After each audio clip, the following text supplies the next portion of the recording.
Blessing sat on the edge of her bed, her hands clenched so tightly that her nails dug into her palms. The dim glow of the bedside lamp cast long shadows on the walls, but the storm raging inside her was far darker. She had spent the entire evening at the party watching Jacinta hold court like a queen, her laughter ringing out above the music, her every word met with nods of agreement and admiration. Blessing had wanted to look away, to drown out the scene with the chatter of other guests, but she couldn't. The sight of Jacinta, draped in shimmering fabric, her wrists jingling with gold bangles, and her two shiny mobile phones casually placed on the table, had burned into her mind. How could someone like Jacinta have it all? The anger inside Blessing bubbled and boiled. She had wasted too much time hoping that Seb would step up, that things would change. But tonight, something in her snapped. She knew exactly what she wanted now, and she was done waiting. Blessing leaned against the bar, her drink untouched, her gaze fixed on Jacinta from across the room. The woman glowed, basking in the attention of the party guests who hung on to her every word. Her silk blouse shimmered under the chandeliers, her designer handbag perched elegantly on her lap. She gestured as she spoke, flashing her gold bracelets and rings with every movement. Laughter rippled through the crowd whenever she spoke, their adoration sickeningly obvious. Blessing's stomach twisted. It wasn't just jealousy, it was fury. What had Jacinta done to deserve all this? How had she managed to climb so high while Blessing was stuck, still waiting for Seb to make something of himself? Seb. The very thought of him made her jaw tighten. He was wasting time, and she was wasting hers by sticking around. Jacinta tossed her head back in laughter, her confidence radiating like the diamonds in her ears. Blessing turned away sharply, gripping the glass in her hand. No, she would not sit back and watch. If Jacinta could rise, so could she, and she wasn't going to wait for anyone to hand it to her. Blessing stormed into her apartment, slamming the door behind her. Her breath came fast, her pulse hammering against her skin. She couldn't stay in this position any longer, powerless, waiting, watching others take what should be hers. She yanked open the closet, pulling out dresses, shoes, handbags. She had tried to play the role of the patient woman, waiting for the man she loved to build something for them. But tonight had made one thing clear. If she wanted the good life, she would have to take it for herself. Seb wouldn't be the one to give her what she deserved. With a deep breath, she grabbed her phone. There were people she could talk to, men with real influence, the kind who could open doors.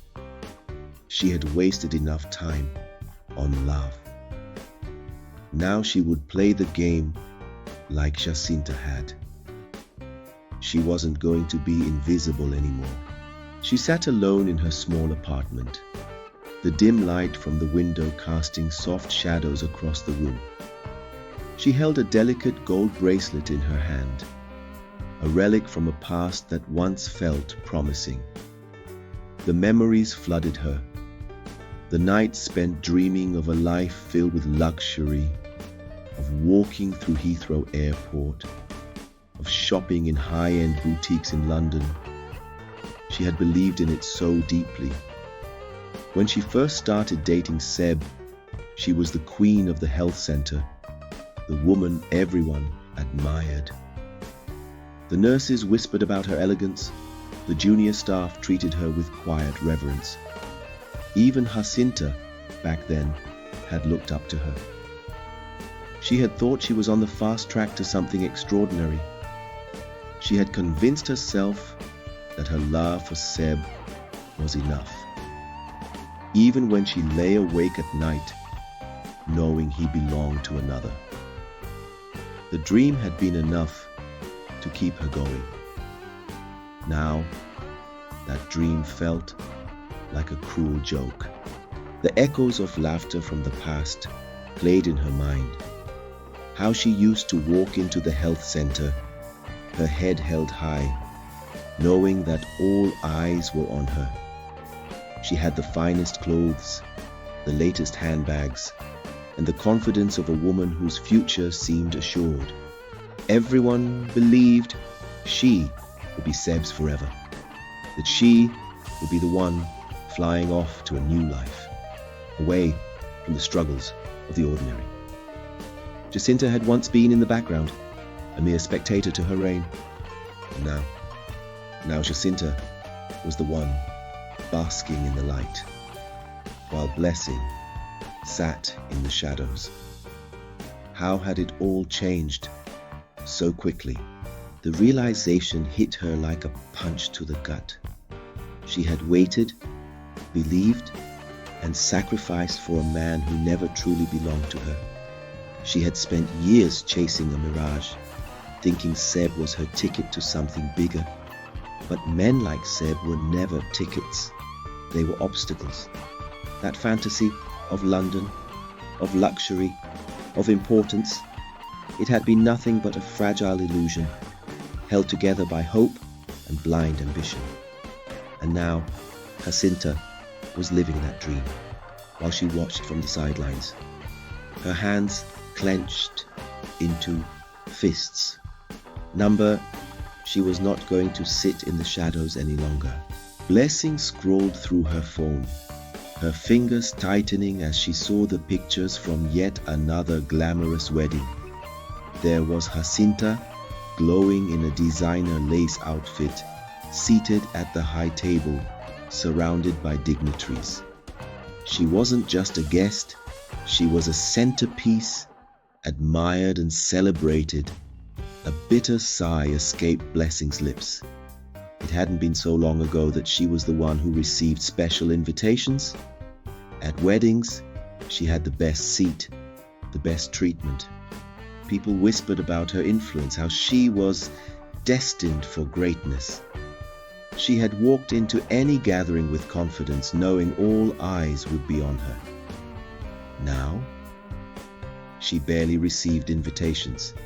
If she showed up at an event, she was just another face in the crowd. Her status had slipped through her fingers like sand. At the party, Blessing had watched Seb carefully. She had seen the look in his eyes, the quiet disinterest as he nodded along to the conversation swirling around him. He was indifferent, detached, and worst of all, comfortable in his own mediocrity. Seb had connections, powerful ones. He could have reached out to Senator Chief Ndu-Aye, aligned himself with Mrs. Igala, made moves that would elevate them both, but he refused. All she ever heard from him was the same tired excuse. I'm a doctor, not a politician. What kind of excuse was that? She clenched her fists beneath the table. If he wouldn't push himself forward, then what was the point? How could he not see what was possible? Blessing tapped her perfectly manicured nails against the glass table. Jacinta had spent years watching life in black and white, but now, suddenly, she had a colored television. Blessing smirked to herself. If Jacinta had moved up to color, then Blessing would move straight to flat screen. She was not just going to settle for an upgrade. She was going to outshine everyone. She had come too far to let her sacrifices go to waste. She had worked too hard to be forgotten. Seb might be reluctant, but she wasn't.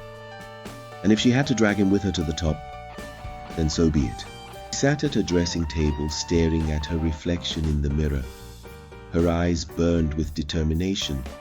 This was it, a defining moment. She had wasted too much time waiting for Seb to act, hoping he would make the right move. But hope wasn't enough. If he wouldn't push forward, she would Chief Ndu-Aye, was coming to town soon, and she would make sure to speak with him directly. If she could get connected to Mrs. Igala, there would be no turning back. Seb would have no choice but to follow through. Her lips curled into a small smile.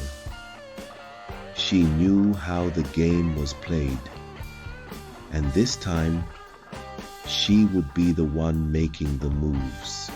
The morning sun cast golden streaks across the city, but Blessing barely noticed. She was too focused, too energized by her own plans.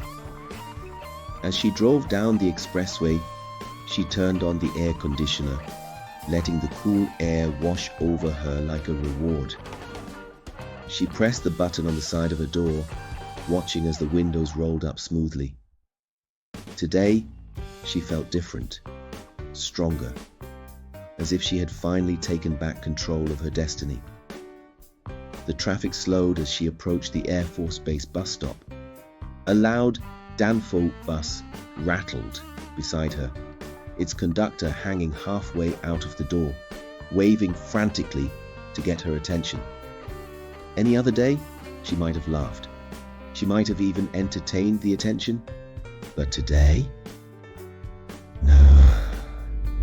She adjusted her dark sunglasses and inched her Honda Accord forward, leaving no space for the Danfo to squeeze in.